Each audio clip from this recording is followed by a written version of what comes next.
Hello, Helldivers. Some of you may know me as Zero, but I'm going by Lost these days.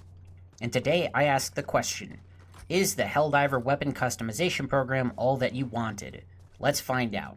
But before we start, if you enjoyed today's video, please be sure to drop a 500 kg on that like button, as it does help out a lot. And if you want to see more Helldivers 2 as well as other gaming content, go ahead and subscribe.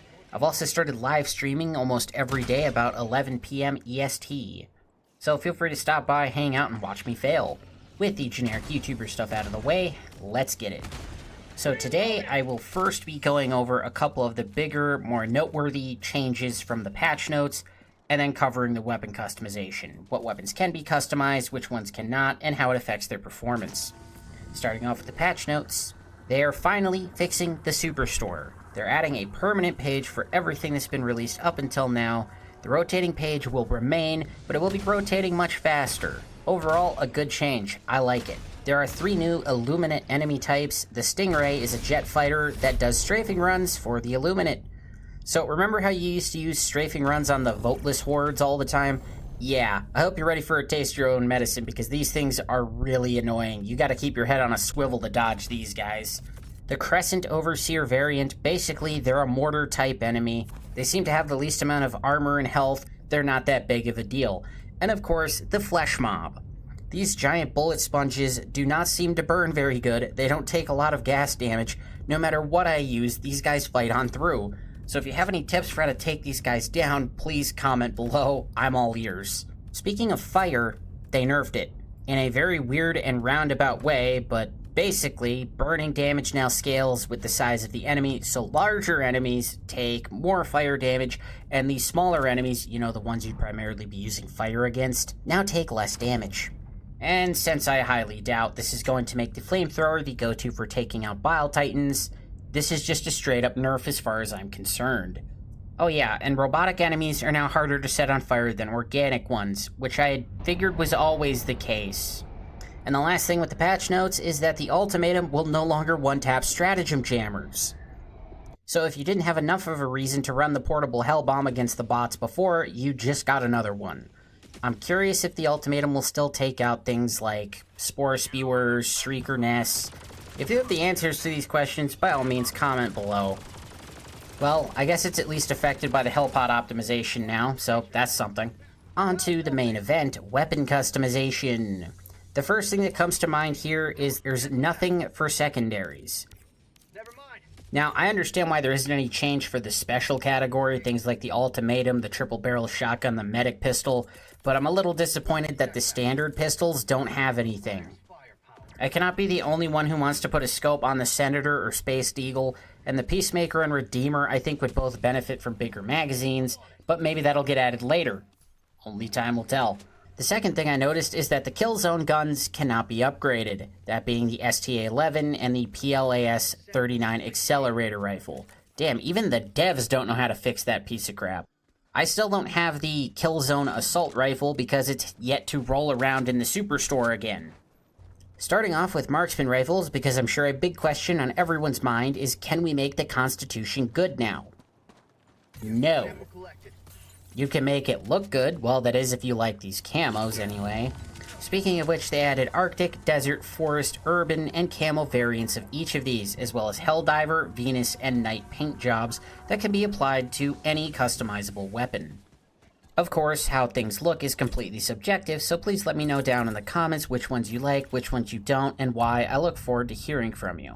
So, the Constitution has no customization, no scopes, no stripper clips, nothing like that. I'm a little disappointed there.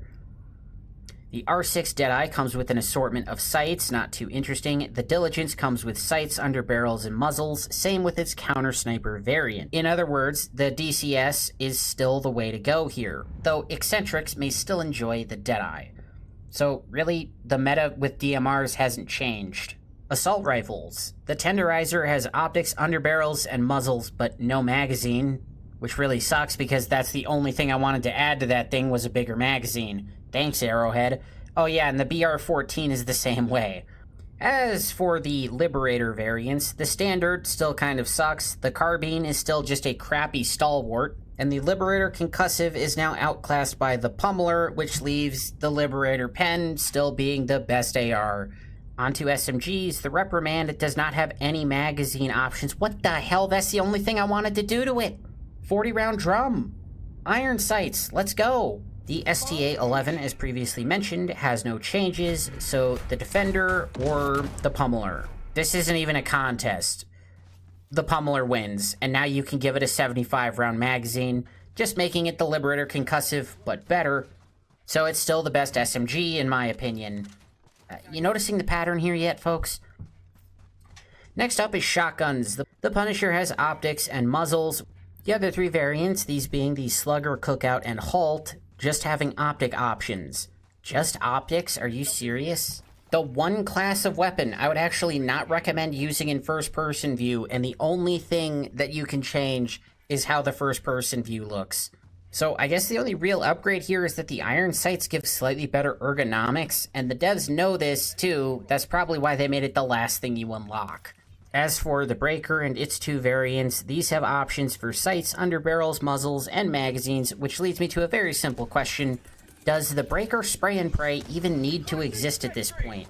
Now, I'm sure a lot of people have been asking that since the Breaker Incendiary was released, but especially now, if I can put the drum mag onto the standard Breaker, the difference in fire rate and recoil is not very much, so you throw that onto the standard one, and it's basically the same gun, but it does more damage. At this point, it's gone from your preference of semi-auto or pump-action incendiary shotgun to do you want a pump-action or a full-auto shotgun. And the reason I wouldn't recommend using the incendiary shotguns anymore is for the aforementioned fire nerf. For the explosive category, the bow now has 4 sights, the eruptor has 6 sights and 6 underbarrels, same for the Jar 5 Dominator, which is for some reason still not in the explosive category, but that's where I'm putting it. Energy weapons.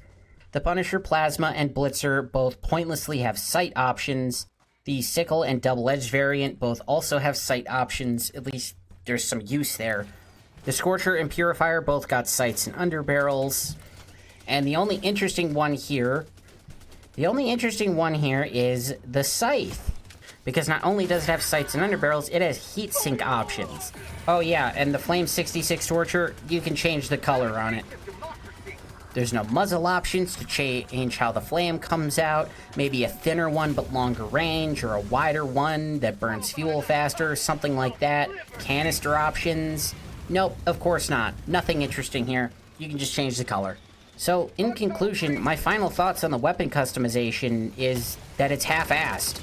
The optic options are a nice quality of life improvement for people who like to use first-person view or FPV. I'm one of those people. I'll probably be using it a little bit more now. As for the rest of this stuff, it's mostly just fine-tuning and nothing that's really gonna affect gameplay very much. My main issue is that I thought weapon customization would balance the weapons better, but the reality is that the good weapons are better and the bad weapons are even more obsolete than they already were. Looking at you, Spray and Pray. So is the Helldiver weapon customization program all that you wanted? I guess you're gonna have to let me know down in the comments, but personally, I was hoping for more. If you're still here, thank you so much for watching the entire video. This has been The Lost Perspective. If you enjoyed today's video, go ahead and drop a 500 kg on that like button, and if you want to see more Helldivers 2, as well as other gaming content and live streams, go ahead and subscribe. You folks, have a great day.